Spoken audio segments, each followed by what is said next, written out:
Buenas noches. Buenas noches tengan todas y todos ustedes. Hoy es miércoles 11 de noviembre y son las 19 horas en punto. Estamos en la Ciudad de México, en el Palacio Nacional, y vamos a iniciar la conferencia de prensa diaria sobre COVID-19. COVID-19 es la pandemia causada por el virus SARS-CoV-2. Y hoy tenemos dos componentes: nuestro informe técnico diario que presentará el doctor José Luis Salomía, y tenemos a una invitada muy especial que es Marilina Barona del Valle, directora general de publicaciones del Fondo de Cultura Económica. Nos da muchísimo gusto tenerla aquí. Bienvenida, Marilina. Y ella nos viene a hablar del Festival de Literatura Juvenil e Infantil 2020. ¿Por qué en una conferencia sobre COVID-19 hablar de literatura infantil y juvenil? Porque, como han podido constatar a lo largo de estas más de 200 conferencias de prensa, hemos buscado representar la enorme diversidad de aspectos de la vida humana, de la vida social, que atañen a nuestro país, que atañen a nuestro pueblo y que son relevantes de conservar o de promover durante una situación como esta, durante una emergencia epidemiológica, y cada uno de los aspectos tiene un papel que jugar.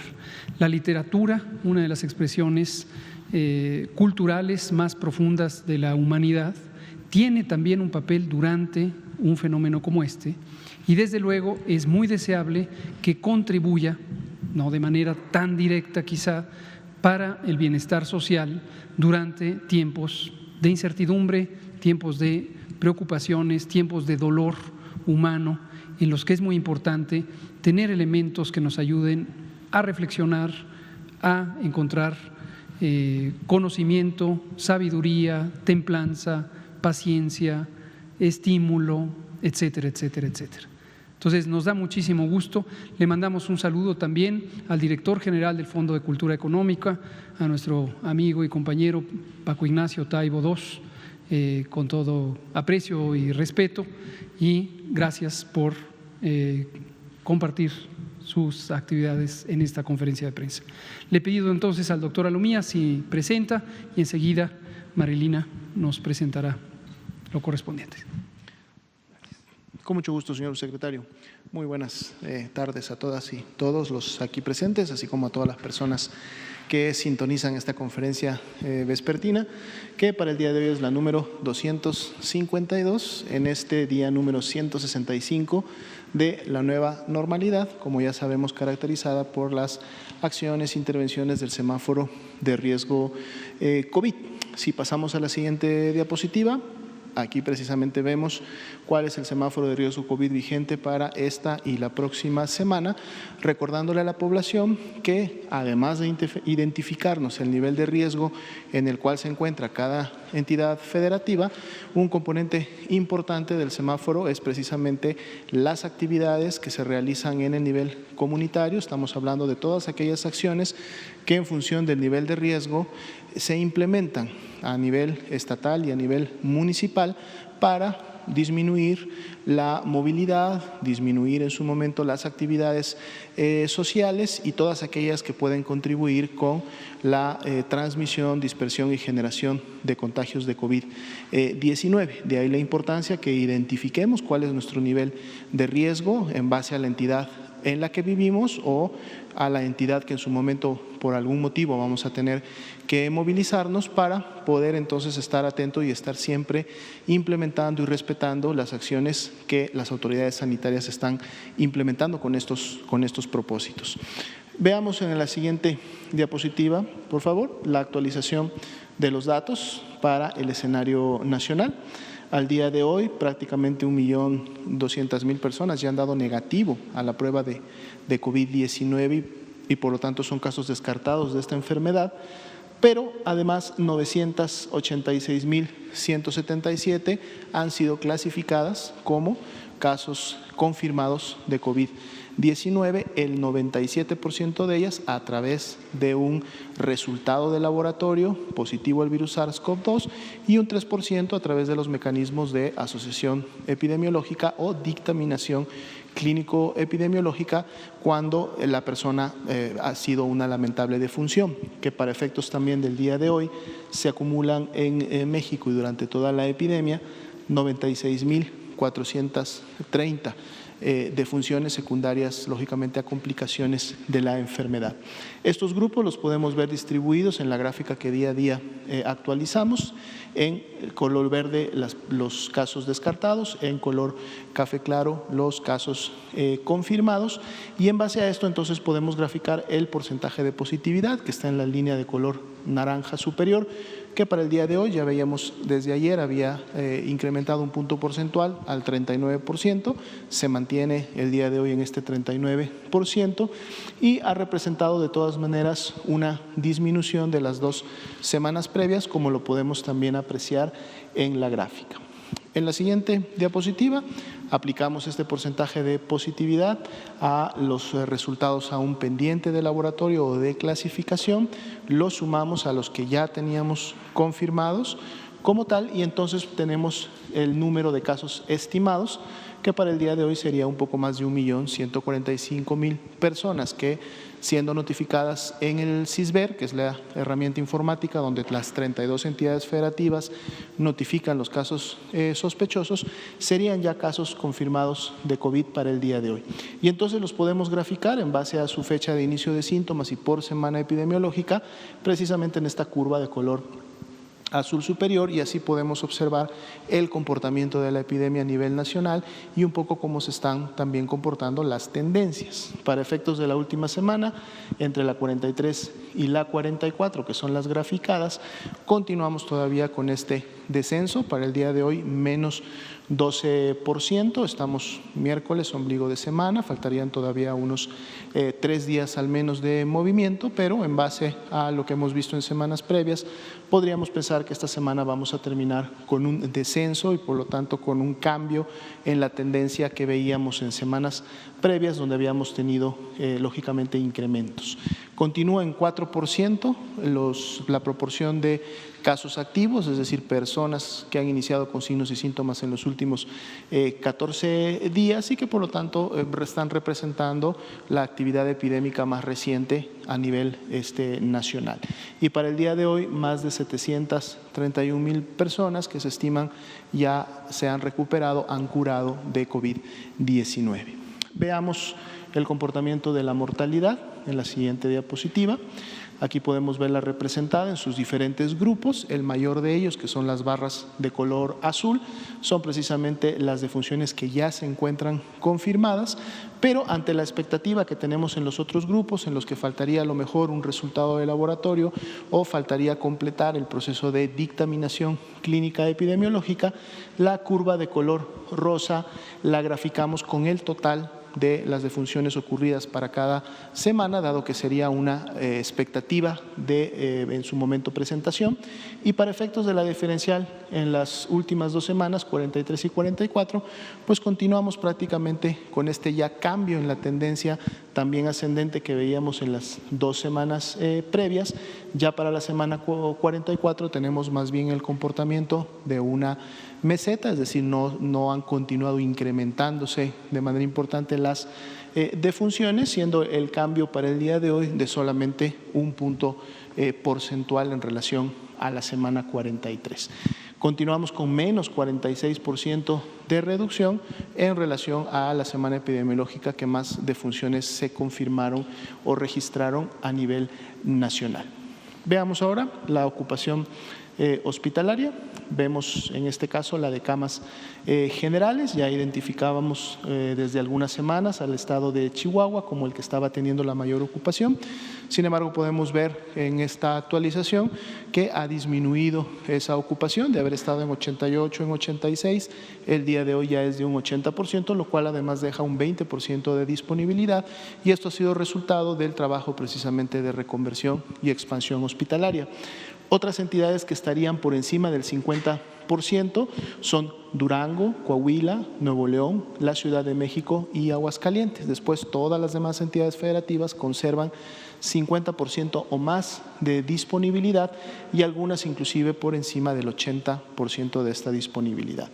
Si vemos la siguiente diapositiva, enfocamos en lo que son las camas con ventilador para los pacientes más graves, los pacientes más críticos. Aquí también podemos ver que la mayoría de las entidades federativas, de hecho solamente una tendría un incremento por encima del 50% y después todas las demás tendrían una disponibilidad de la mitad o más de sus camas, siendo solamente, en este caso, Aguascalientes la que tendría un 63%, todavía por debajo de ese 70%, que es el nivel de seguridad. Y aquí tenemos ya a Chihuahua movilizándose prácticamente a una quinta posición, ya con un 53% de disponibilidad en este tipo de camas, lo cual también es un resultado de los procesos de reconversión y expansión hospitalaria. A nivel nacional, 27% como media, lo cual es un porcentaje que se ha mantenido estable en los últimos días. Sería la actualización para esta noche. Gracias, doctor José Luis Salomía. Marilina, por favor. Buenas noches. Pues muchísimas gracias a la Secretaría de Salud y en particular al equipo del doctor Hugo López-Gatell por abrir este espacio para que pudiéramos difundir ante ustedes este Festival de Literatura Infantil y Juvenil 2020. Como saben, el equipo conjunto que conformamos Dirección General de Publicaciones de Cultura Federal, el Fondo de Cultura y Educal, el año pasado nos tocó organizar la FILIC, la Feria Internacional del Libro Infantil y Juvenil, y este año teníamos el plan de ir por ese camino y sin embargo se atravesó lo que se atravesó y tuvimos que ir en el curso de los meses, ir viendo qué iba a pasar, ir modificando. No fue algo que supimos de entrada en marzo, en abril, sino precisamente íbamos viendo qué ocurría y en función de eso íbamos viendo qué era lo que iba a proceder. Y nos dimos a la tarea entonces de diseñar una actividad que no dejara a un lado el tema de la literatura infantil y juvenil, pero que pudiéramos mantener todavía en suspenso la FILIC 40, porque justo la FILIC que nos tocaba este año era la FILIC 40. Entonces, por tratarse de un número emblemático y demás, decidimos que la FILIC se hiciera, me atrevo a decir en principio el año que entra, pero con las salvedades hasta que realmente sean ustedes quienes nos digan la FILIC se puede llevar a cabo. ¿Por qué? Nos han dicho, ¿por qué no le hicieron virtual nada más como cualquier otra feria? Porque es una feria infantil y juvenil. Entonces, en la feria, si alguien tuvo la oportunidad de estar el año pasado en el Centro de las Artes, era un lugar realmente de diversión, era un lugar de día de campo, de festividad, donde además estaban los libros, pero los niños están jugando, se echan machincuepas, las niñas y demás, y además van a acercarse a los libros. Entonces, decidimos cambiar por completo, hacer un paréntesis pensando que estamos en el 2020 y diseñar un festival de literatura infantil y juvenil. Desde el año pasado abrimos la FILIC, de hecho, para que no estuviera solamente centrada en la Ciudad de México, como había ocurrido en los 38 años anteriores de la feria, que solamente ocurrió en la Ciudad de México, y el año pasado se abrió y también ocurrió la FILIC en la ciudad de Mérida. Este año ya teníamos pláticas para llevar la FILIC también al norte del país, se iba a hacer en La Laguna, con la ventaja de esa zona urbana de La Laguna que confluyen Durango y Coahuila. Entonces se atiende a personas de más entidades federativas y ya habían dicho que sí, digamos, ya estábamos en pláticas para avanzar por allá. Cuando avanzamos esta modalidad no hubo problema. Entonces, ya pensando como Festival de Literatura Infantil y Juvenil 2020, nos sentamos con Coahuila, que de inmediato dijo sí, en este caso la Feria Internacional del Libro de Coahuila, y la Secretaría de Cultura de Coahuila han venido desde hace 2, 3 meses, 4, de la mano con nosotros, preparando el festival que arranca mañana. En el caso de Durango, es la Secretaría de Educación del Estado de Durango y en particular la Subsecretaría de Educación para la Laguna y el Instituto Municipal de Cultura de Gómez Palacio, quienes entraron a este proceso de organización. Y en el caso de Mérida, sigue siendo el Ayuntamiento de Mérida y la Asociación Leer por Placer.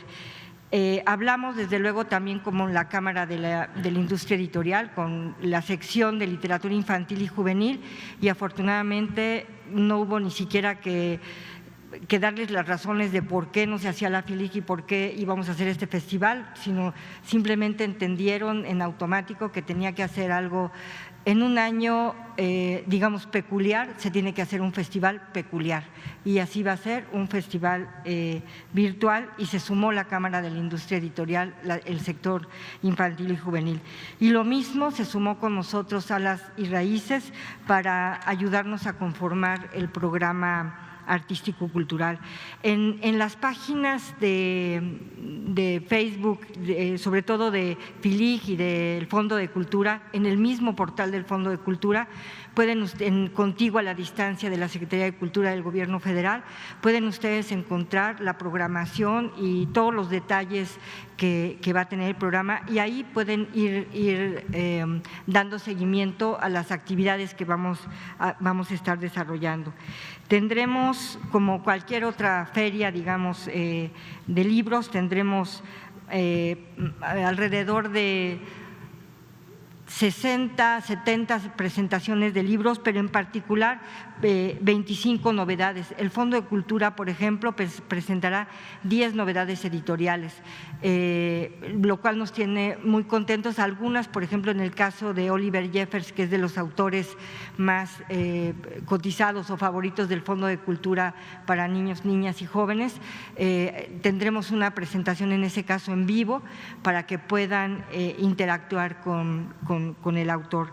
Tendremos, sí, para mis compañeros ha sido un maratoncísimo de trabajo porque algunos son videos que nos mandaron ya las editoriales y que ya están preparados porque va a haber diferentes barras de programación, o sea, durante… El festival es del 12 al 16 de noviembre y durante 5 días van a tener actividades prácticamente todo el día para diferentes niveles, jóvenes, primera infancia y demás que pueden ver en el programa.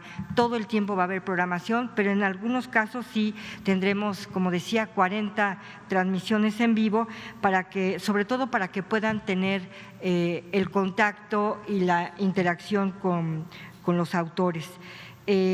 Una de las actividades para nosotros que es muy importante, que hicimos el año pasado y que haremos ahora, es la 22ª emisión del Seminario Internacional de Fomento a la Lectura. Nos tiene muy contentos porque además como parte de este equipo tripartita, Fondo de Cultura, Educal, Dirección General de Publicaciones, en particular a nosotros, a esta parte del equipo, nos corresponde el fomento a la lectura.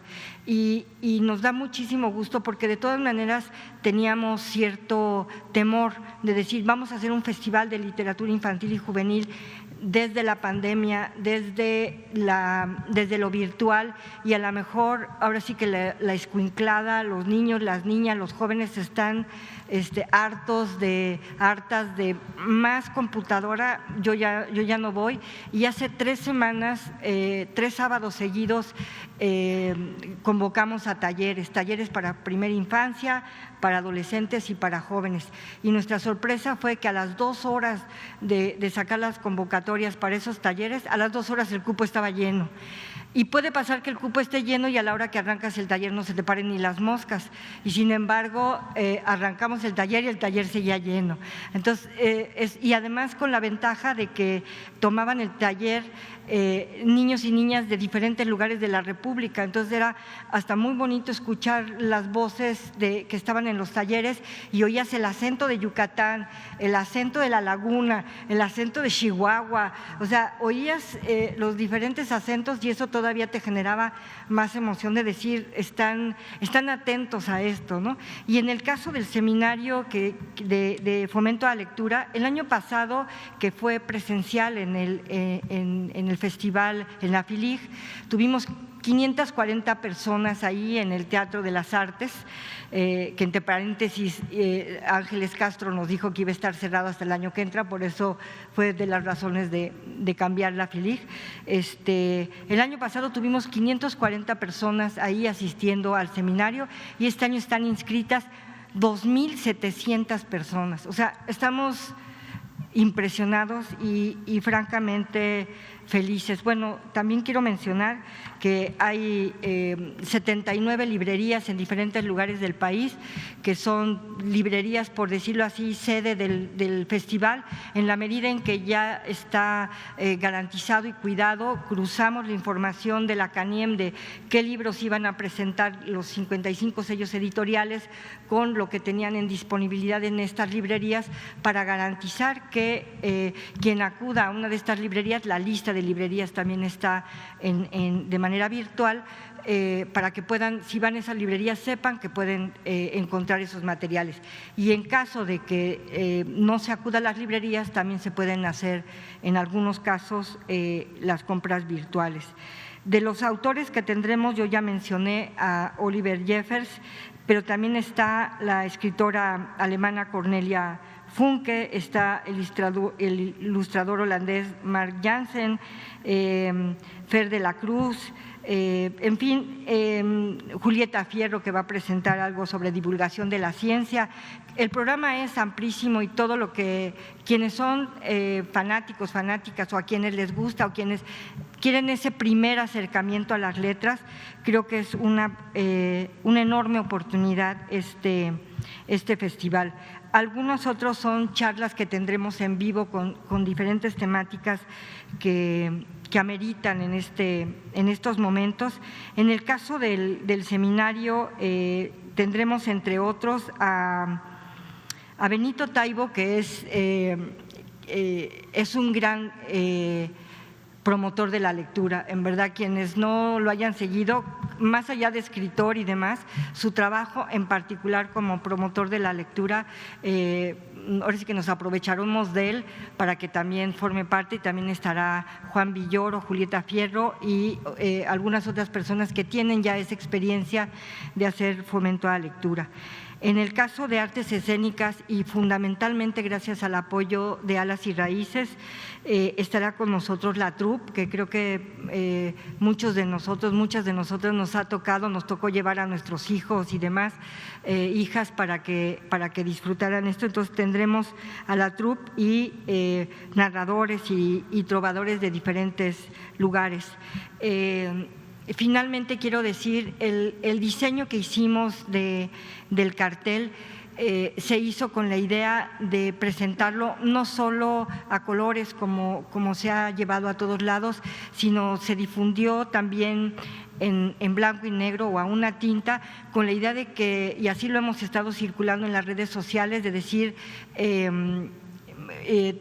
bájenlo, imprímanlo, ilumínenlo y pónganlo en la puerta de su casa, en su ventana, en el espacio donde estén, en la casa de la abuela, en el espacio donde esté cada quien, para decir, mi espacio es sede del Festival de Literatura Infantil y Juvenil. Y las sorpresas también nos han conmovido de ver que nos mandan las fotos y nos dicen, mi mamá tiene un puesto de jugos en Gómez Palacio, tenemos la foto, nos llegó esa hoy, mi mamá tiene un puesto de jugos en Gómez Palacio y este es el cartel que iluminamos y ya lo pegamos ahí. Entonces, de verdad, invitamos a todas y a todos, a los niños, a las niñas, incluso nosotros creemos que ahora los niños y las niñas son muy cercanos a la literatura, pueden ser ellos y ellas quienes hagan que los adultos lean.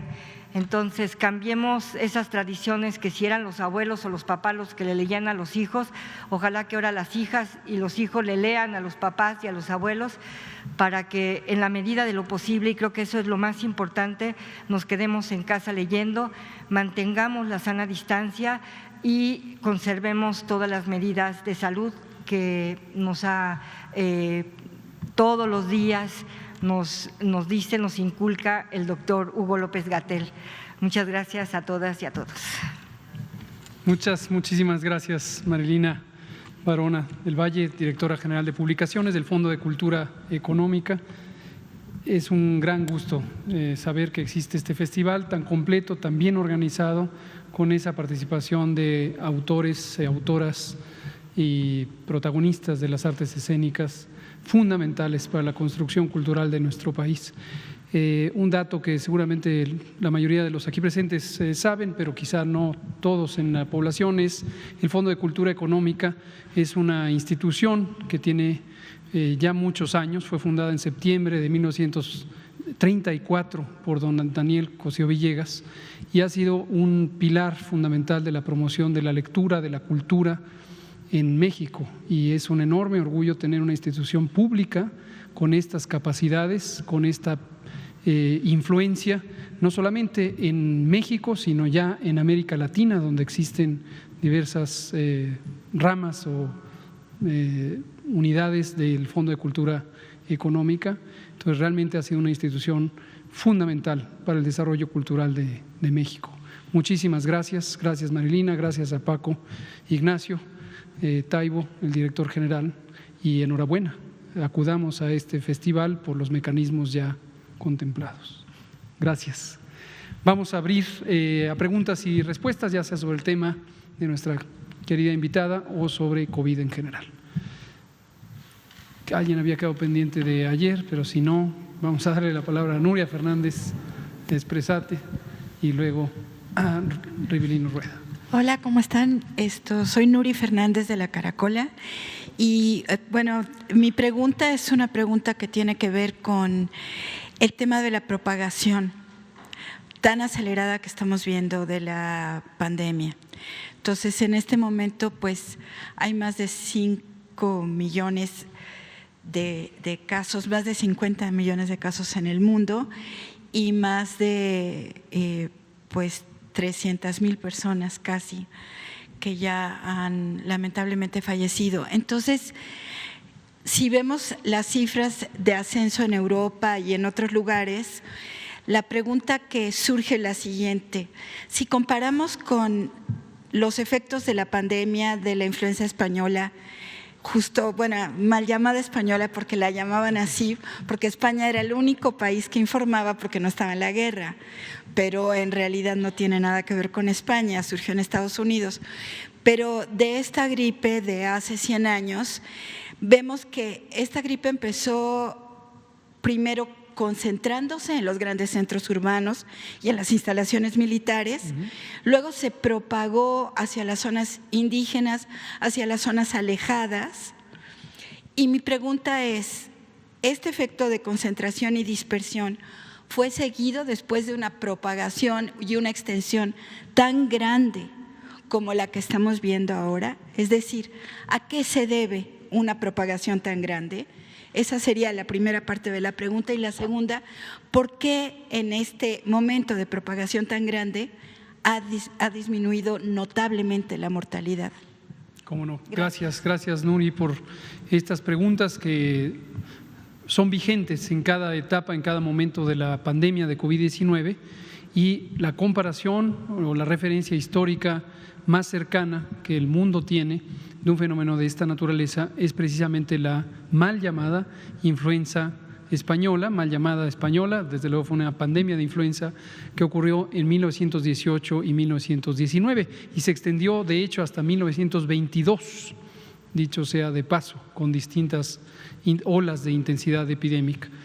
El fenómeno de entonces causó, según se ha estimado, desde luego el mundo tenía otro tipo de recursos para realizar vigilancia epidemiológica, no existían computadoras, no existían sistemas electrónicos de información, los sistemas de vigilancia epidemiológica no estaban organizados como lo están hoy, y a pesar de ello se estima que hubo 20 millones de defunciones, estamos hablando de 1918, 20 millones de defunciones y varios cientos de millones de casos, la gran mayoría quedaron no registrados. Ese es el tamaño de lo que se vivió en 1918-19. Es posible, no quisiera que se interprete lo que acabo de decir como un dato histórico constatable, como una predicción del tamaño de la mortalidad que podría causar COVID-19. Por favor, que no se interprete así. Si alguien lo interpreta, es bajo su responsabilidad. Aquí queda constancia que ha alertado que no se interprete de esa manera. ¿Por qué razón? Y aprovecho para contestar el tema de la mortalidad. Porque hoy tenemos recursos tecnológicos de atención médica que no existían en 1918. El más importante probablemente es la ventilación mecánica. Y aprovecho para comentar, para quien ha estado escuchando estas 256 conferencias de prensa y otras complementarias, y ha oído el tema de los ventiladores mecánicos. Seguramente a estas alturas la gran mayoría de las personas que escuchan o ven esta conferencia saben que un ventilador mecánico es un aparato especializado de atención médica que consiste básicamente en una bomba de presión o de volumen de aire y en la que se concentra oxígeno, porque hay una toma de oxígeno, una manguera que va a una provisión específica de oxígeno, se mezcla con aire y esto se pone en los pulmones de una persona a través de un tubo llamado cánula. Y esta cánula es literalmente un tubo de un material plástico que se introduce generalmente por la boca, a veces por la nariz en algunos casos, pero generalmente por la boca, y por la boca llega a la faringe, que es la parte alta de la garganta, y después a la laringe y después a la tráquea, la primera porción de la tráquea. El propósito de este aparato es forzar la entrada de aire con mayor concentración de oxígeno, generalmente que el habitual. El aire ambiente tiene 21% de oxígeno, a veces en este procedimiento se puede llegar hasta 40% de oxígeno, y que este aire entre con cierta presión adicional a la presión atmosférica o con un impulso de volumen de aire que entra. ¿Para qué? Para que ese incremento de la presión en el aire que circula en todas las vías respiratorias, tráquea, bronquios secundarios, bronquios terciarios, en fin, ramificaciones, bronquiolos y finalmente la parte final del aparato respiratorio, que son los alvéolos, unos pequeños saquitos microscópicos en donde el oxígeno entra hacia la sangre y de la sangre se extrae dióxido de carbono. Al entrar con mayor presión se logra la capacidad de que el aire transfiera oxígeno y el oxígeno se transfiera hacia la sangre y a su vez de la sangre pueda oxigenar todos los tejidos del organismo. De no usarse este aparato en una persona que está críticamente enferma, que tiene ampliamente afectados los pulmones por un proceso de inflamación, pues la persona puede perder la vida. Y este aparato se inventó en la segunda mitad del siglo XX.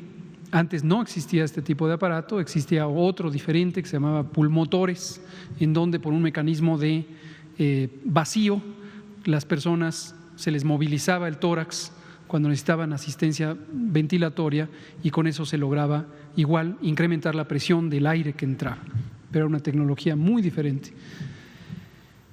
Esto es una parte muy sustancial que seguramente hace una gran diferencia respecto a el impacto que tuvo la epidemia de influenza en 1918 y 19.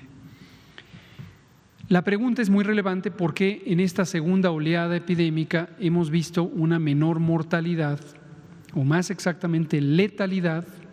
La diferencia entre estos dos términos es un aspecto técnico, pero la interpretación es importantísima. La letalidad es el riesgo de morir si se padece una enfermedad, en este caso COVID-19. La mortalidad es el riesgo de que una persona en una población determinada muera por esa causa.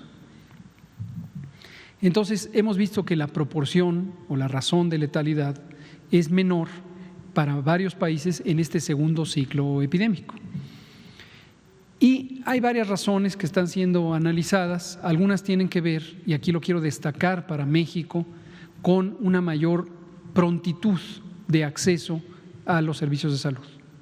En la primera fase de la epidemia en varios países y a lo largo de la epidemia en México hemos identificado este problema, es un problema, de que las personas por distintas razones no quieren ir a los hospitales y algunas, por supuesto muchas más iban a los hospitales.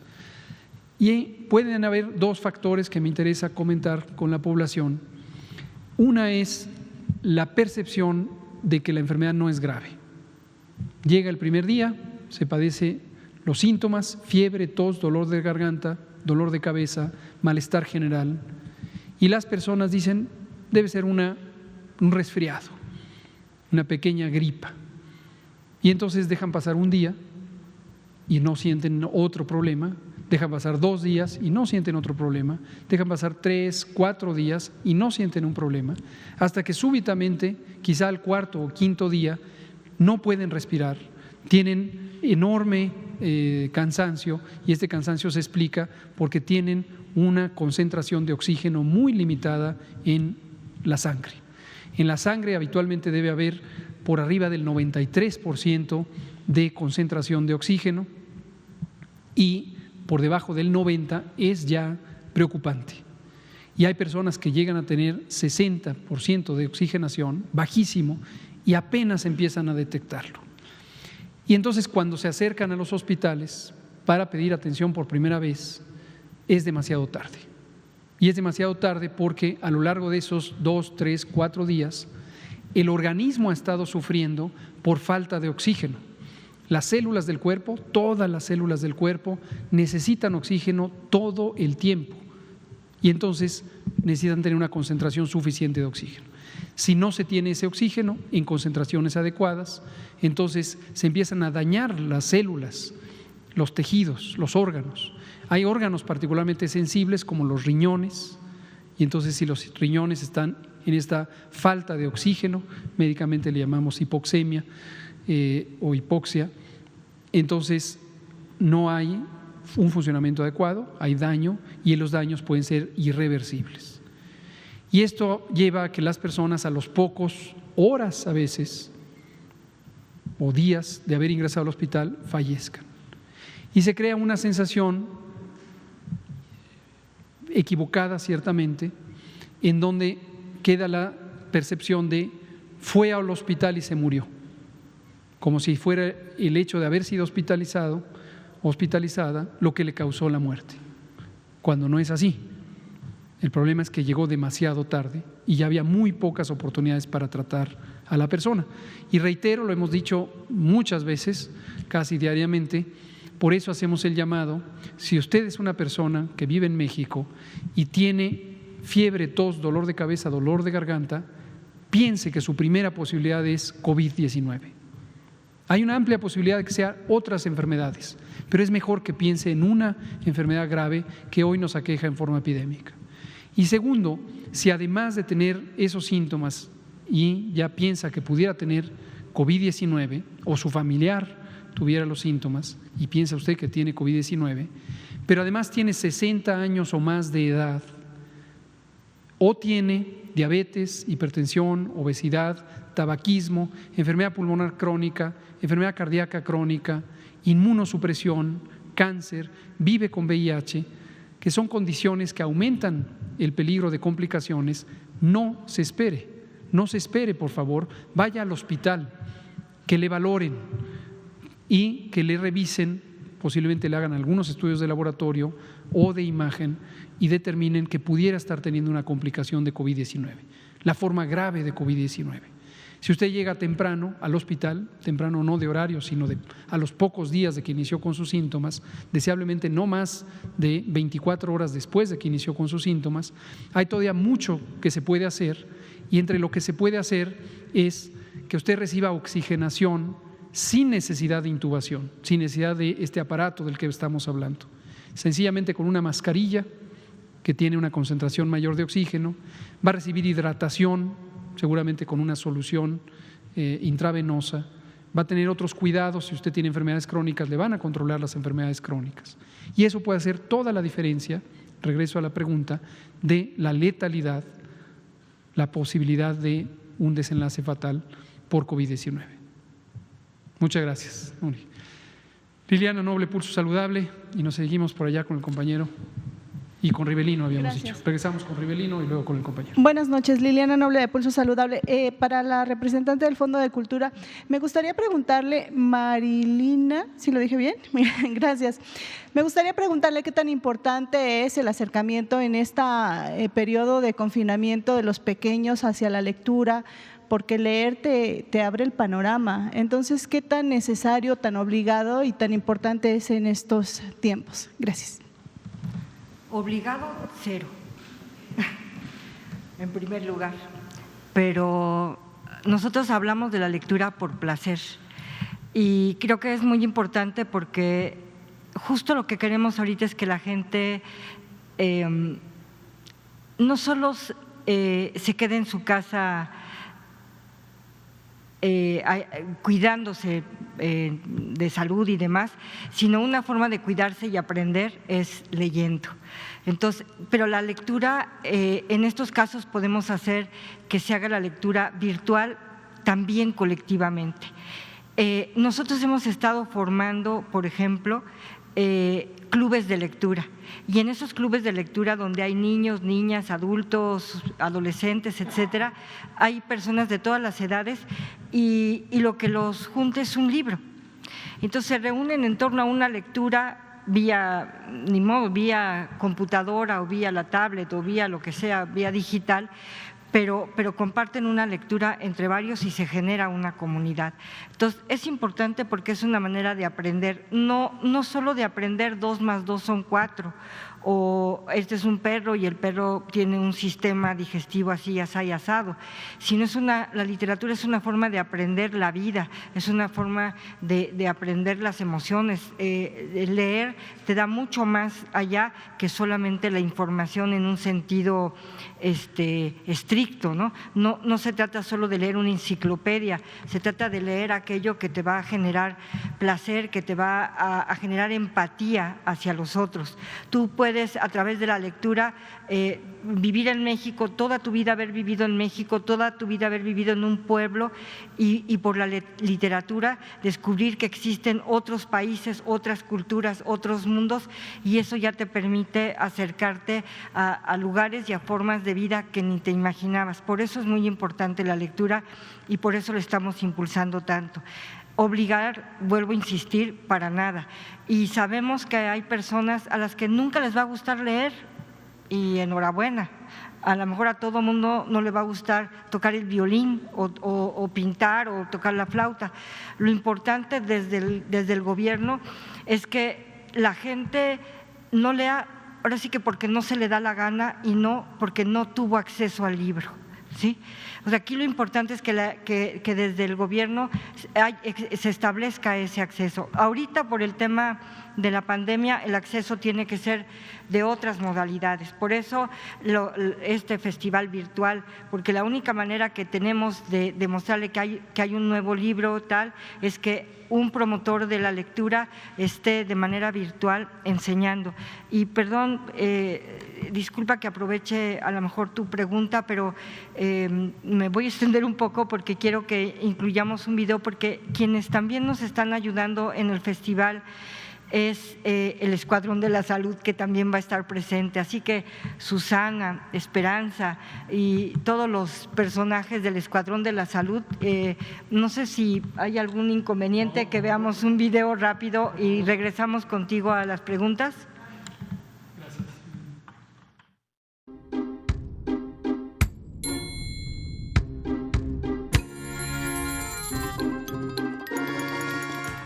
Hola, soy Ricardo Cortés.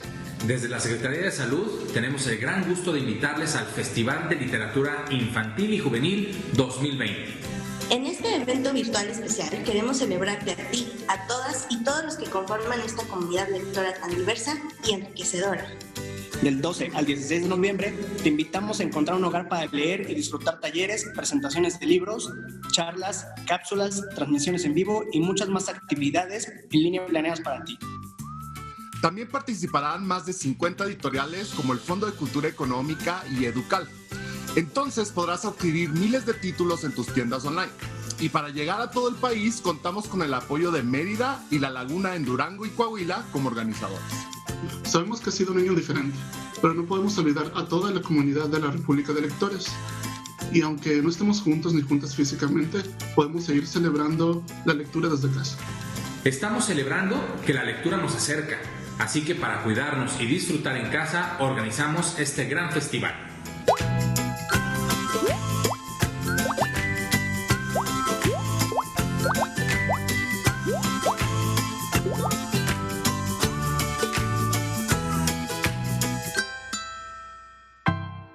Perdón, el Escuadrón de la Salud y la Secretaría de Salud nos insisten en la sana distancia y demás medidas de salud.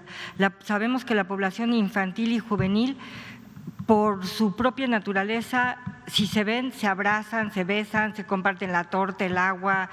Yo creo que hasta se intercambian el tapabocas. Si el papá no está cerca, se intercambian de mira, el mío es rosita, el mío es verde, mejor pásame el tuyo, o sea, lo que sea. Y una forma también de llevar todas estas medidas que día a día nos han estado inculcando la Secretaría de Salud es también a través de actividades de otro tipo como estas del festival. Las actividades que vamos a tener, en todas vamos a estar mencionando los temas de salud porque es parte de una enseñanza que ahorita tiene que ser transversal a todo lo que hagamos. Tal vez lo mencioné mal en el tema de imponer algo, pero ¿cuáles serían los elementos o de qué tendrían que echar mano los padres de familia? Sabemos que somos un país con muy poca o nula interés por la lectura y me parece que es muy importante aprovechar este tiempo. ¿De qué forma podríamos comenzar a inculcar en nosotros los adultos y también en nuestros hijos el gusto por la lectura? ¿Cuál sería esta receta secreta? Si es que hay. Gracias. Pues nosotros estamos convencidos de que eso de que somos un país que no lee está por verse y tiene que ver en mucho con el acceso. El año pasado fuimos a San Quintín, en Baja California, porque era justo donde el presidente mencionó que un trabajador agrícola le dijo que ojalá separaran ahora el ejercicio del gobierno del poder económico, ¿no? Y que había como una asignatura pendiente ahí. Entonces nosotros fuimos y tuvimos una jornada de fomento a la lectura en Mexicali y de ahí salió la inquietud, sí, pero a donde deberían de ir es a San Quintín porque ahí no va nadie. Fuimos a San Quintín con el librobús. Y seguramente muchos de los niños y las niñas, la mayoría de los niños y las niñas que se nos acercaron eran de Guerrero, o sea, hijos de migrantes que están ahí de Guerrero, algunos apenas hablaban español, muchos de ellos hablaban mixteco, venían de la montaña de Guerrero y al empezar a hablar con esos niños y llevábamos libros para regalar porque era parte del trabajo que íbamos a hacer y con promotores de la lectura, no nada más volantear libros por volantear y decir cómo me acabo estos libros, pues ahora voy y los regalo. No, era un trabajo sustentado y de fomento a la lectura y de por eso llevar los libros hasta el último rincón, de ser preciso. Y algunos de los libros eran lo que se llama libro álbum, que es un libro sin texto. Por tanto, es un libro que puede leer un niño o una niña que habla náhuatl, que habla mixteco, que habla español, que habla inglés, lo que se le dé la gana, y el libro es en ese sentido multilingüe, ¿no? Y todos esos niños se fueron con los libros y felices. Entonces, a lo mejor esos niños, si hubieran levantado una encuesta un día antes, les hubieran dicho, ¿ustedes leen? No, aquí nadie lee. Y seguramente si alguien fue a levantar una encuesta 2 meses después, aquí alguien lee, todos leemos. Entonces, depende mucho del acceso que le des a la gente. Nadie toca el violín porque a ver quién de los que estamos aquí presentes en la escuela nos dieron como una de las opciones tocar violín. A mí, nunca. Y a lo mejor alguien hubiera tocado el violín en el grupo si hubiera habido esa opción. Entonces lo que nosotros queremos es que exista la opción, que exista la posibilidad. Eso significa libros más económicos, pero libros que lleguen a todos los rincones. O sea, es una estrategia conjunta y repito, son mancuernas que tenemos que hacer entre todos, decir, nuestro granito de arena es y nosotros nos sumamos a lo que está haciendo Salud para decir, quédense en casa leyendo, en la medida de lo posible. Muchas gracias. Gracias, Rivelino Rueda, por favor. Buenas noches a la invitada, al doctor Alomía, al doctor Gatell. Un comentario nada más, es Mariluna. Marilina. Un comentario, es La Laguna, bueno, mi familia es de La Laguna, están distribuidos en Torreón, en Gómez Palacio y en Lerdo, pero en Lerdo, a los de Lerdo siempre dicen que los hacen a un lado. Entonces, porque nada más se maneja Torreón y Gómez Palacio, entonces hay como algo del Fondo de Cultura que también incluyan a los paisanos de Lerdo, Durango, ¿no? Seguro están apuntados. Sí, bueno, muchas gracias. Y dos preguntas, doctor Hugo López Gatell. Recapitulando, el 8 de octubre por aquí pregunté sobre no había todavía un etiquetado frontal específicamente en dos productos que son los gigantes de los oligopolios de la comida chatarra, ¿no? Coca-Cola en algunos artículos, Bimbo en pan de caja y en bollería. Usted me dijo que el 1 de noviembre tenían para ajustar, estamos a 11 de noviembre, no hay esos etiquetados. Me dijo que no había negociación con esas empresas. ¿Qué está pasando ahí se vio lo de los quesos, ¿no? Que fue fuertísimo, ¿no? Bueno, impactó mucho a la población. Pero ¿qué está pasando con estas empresas? Porque son las gigantes, ¿no? O sea, no estamos hablando de productos pequeños, o sea, son las gigantes. Coca-Cola y Bimbo están por la libre, digámoslo así. Y la segunda ahorita. Muchas gracias. Varias cosas que vale la pena que todo el mundo sepa, y gracias Rivelino por estar al pendiente y preguntarlo, e invitamos a todo el pueblo de México a estar al pendiente de que existan etiquetados en los alimentos preenvasados y bebidas no alcohólicas preenvasadas. Los etiquetados frontales de advertencia son, como hemos comentado varias veces, un conjunto de etiquetas negras con letras blancas que deben decir Secretaría de Salud y son en forma de octágonos, tienen 8 lados y pueden decir que tienen exceso de calorías, exceso de grasas, exceso de azúcares y exceso de sal.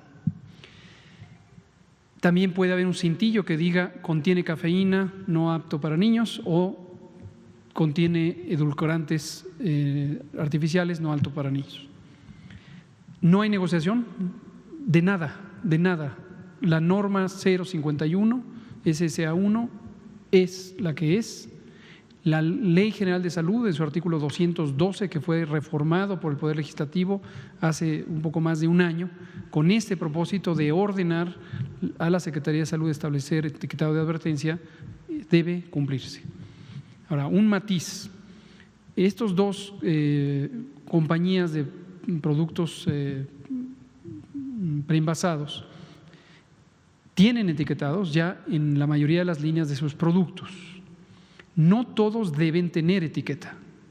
Justamente uno de los objetivos del etiquetado es distinguir aquellos alimentos preenvasados o bebidas no alcohólicas preenvasadas que pudieran por su contenido no exceder las recomendaciones internacionales de lo que resulta aceptable para la salud. Y si lo exceden, tener la etiqueta. Entonces, algunas compañías adaptaron la formulación de ciertos productos para también tener una oferta de productos que pudieran estar por debajo del nivel que requiere etiquetado. No a fuerzas todos los productos de la compañía. Lo que sí hemos observado es un uso inconsistente de los etiquetados todavía en esta primera fase y también una presentación inconsistente. Los productos deben estar a la vista exponiendo la etiqueta frontal que contiene los etiquetados de advertencia. No es aceptable que lo volteen o que lo pongan de ladito para que no se vea la etiqueta. Y en su momento estaremos presentando reformas al reglamento de publicidad que incluyan la necesidad o la obligación de tener en los imágenes del producto que se expone en todas las circunstancias también la etiqueta. Por ejemplo, si uno va a estas llamadas tiendas de conveniencia, en donde la mayoría de los productos que se venden tienen propiedades poco saludables, bajo valor nutricional, altísimos contenidos de estos componentes, uno puede ver los anuncios que están en las ventanales de estas tiendas donde se ven los productos que deberían tener etiquetado y que tienen el producto físico, pero la fotografía que aparece en el anuncio no tiene etiquetado. Entonces, eso todavía no está estipulado, pero estamos trabajando al respecto. La industria lo sabe, se lo advertimos cuando pusimos la norma, que en el reglamento de publicidad también pondríamos este tipo de cosas, que son las mejores prácticas internacionales. Así lo hizo Perú, así lo ha hecho Chile y otros países. Las plataformas electrónicas de venta, que hoy son bastante socorridas durante la pandemia, tampoco están exponiendo fotografías con los etiquetados. Y sería muy conveniente, pero no está estipulado por ley y lo vamos a poner, que donde se presenta la imagen del producto viniera la etiqueta, porque si no las personas compran el producto sin saber que está excedido en alguno de los componentes y les sorprenderá que llega a casa el producto y resulta que sí tiene 2, 3, 4 etiquetas. Y por último, aprovechando la pregunta, estas preocupaciones que hemos externado en días y semanas recientes respecto al desempeño de COFEPRIS y en general el Sistema Federal Sanitario también son vigentes para esto. Es importantísimo que exista una institución robusta que actúa con base en la ley, con base en la ética, que sea profesional, que cumpla, haga cumplir la reglamentación, en particular esta norma, que esta norma precisamente el Comité de Normalización de COFEPRIS es quien la promovió. Hoy tenemos, como he felicitado ya públicamente, a la maestra Olga Piña Gutiérrez como titular de la Comisión de Operación Sanitaria y estamos viendo ya en forma inmediata acciones muy positivas de reorganización que permitan tener una acción muy determinada en todos los aspectos de la regulación sanitaria. Y la segunda, rapidísimo, porque esto, bueno, desde mi punto de vista veo que se está saliendo de control esto de las precampañas, que todavía ni son precampañas. Entonces, la pregunta es, ¿habrá un acuerdo, están valorando un acuerdo entre la Secretaría de Salud, las autoridades sanitarias, con el INE y con las OPLES para frenar un poco? Bueno, se vienen las campañas y ya hay propuestas. De hecho, vimos los secretarios haciendo propuestas de campaña, ¿no?, con este plan que metieron. Y vemos a políticos desatados ya pidiendo licencia, haciendo propuestas. Que se dé y que se va a dar, ¿no?, que un candidato a gobernador por allá ofrezca pruebas gratis a toda la población, o que ofrezca vacunas gratis, o cubrebocas para mítines para todos. Entonces, van a ser cuestiones que sí se tiene que estar vigilando. Y fórmulas mágicas que van a estar ofreciendo los candidatos, ¿no? Digo, por ejemplo, este grupo que seguramente va de candidato, Chertorivsky y el doctor Narro, que bajen de 8 a 4 semanas, eliminar la epidemia, o sea, cuestiones así, incluso del mismo partido en el poder, ¿no?, que se hagan estas propuestas. Sí se está contemplando un convenio con estos organismos, pues para primero que no se esté vendiendo estas fórmulas mágicas y en segunda para que los candidatos no realicen mítines para pues, contener un poco, ¿no?, por el riesgo que existe, ¿no?, de un nuevo rebrote. Y por los estados, ¿no? Son 15 estados a gubernatura, son diputados federales, los 500 diputados federales y congresos estatales y todo eso. ¿Cómo no? Gracias también por la pregunta. Aquí distingamos varios de los elementos de su amable pregunta. El primero es la conducción del proceso electoral, desde la organización, las campañas y la emisión del sufragio y también el proceso después de retiro del material electoral que pudiera implicar ciertos riesgos. En la medida en que hemos señalado que cualquier congregación de personas en el espacio público aumenta la probabilidad de transmisión, es muy importante considerar que también todo el proceso electoral puede implicar estos riesgos. Tuvimos ya la experiencia muy positiva con las elecciones en Hidalgo y en Coahuila de un diálogo muy fluido, muy constructivo, muy abierto, muy colaborativo con el INE y en especial con su presidente, el maestro Lorenzo Córdoba, el doctor Lorenzo Córdoba, Vianello, y este diálogo lo que nos permitió es contribuir a que México tuviera la protección de estos dos derechos. El derecho de la protección a la salud, en la medida en que las acciones de salud pública, la acción extraordinaria en materia de salubridad general, que fue instruida como le corresponde en forma exclusiva a la Secretaría de Salud para el control epidémico, continuara con las prácticas más adecuadas, basadas en evidencia científica, y ahí la colaboración del INE fue precisamente el Consejo General del INE mandató la realización de una serie de manuales de procedimientos que estuvieran apegados a los lineamientos de seguridad sanitaria establecidos por la Secretaría de Salud. Y estos lineamientos fueron puestos en práctica durante todo el proceso electoral y además hubo, insisto, esta comunicación que nos permitió ir acompañando al INE en el proceso, en lo que a nosotros nos corresponde. Y del otro lado, los derechos políticos del pueblo de México quedaron también bien resguardados por la autoridad a quien le corresponde salvaguardarlos, que es precisamente el INE, y nosotros no interferimos en forma alguna con eso. En algún momento había un clamor de que la Secretaría de Salud actuara invocando las atribuciones que tiene, ordenando la suspensión de las elecciones. Nos pareció del todo inconveniente, empezando por nuestro presidente, el licenciado López Obrador, que indicó: respetemos las elecciones, respetemos a la autoridad electoral en todo sentido y busquemos trabajar productivamente en eso. Entonces, considero que esto ya nos dio un modelo de trabajo que va a ser muy útil para lo que viene. Es impredecible todavía la duración de la epidemia, pero podría ser que cuando empiecen los siguientes procesos electorales aún tengamos en varias entidades federativas actividad epidémica y podemos congeniar estos dos aspectos si seguimos los protocolos de seguridad sanitaria, los generales y los específicos para el proceso electoral. Y partido. En general, para todo el proceso. Sí. Muchas gracias. Ya no dio tiempo de algunos para mañana. Son las 20:01. Gracias a Marilina por acompañarnos a nombre del Fondo de Cultura Económica. Muchas gracias.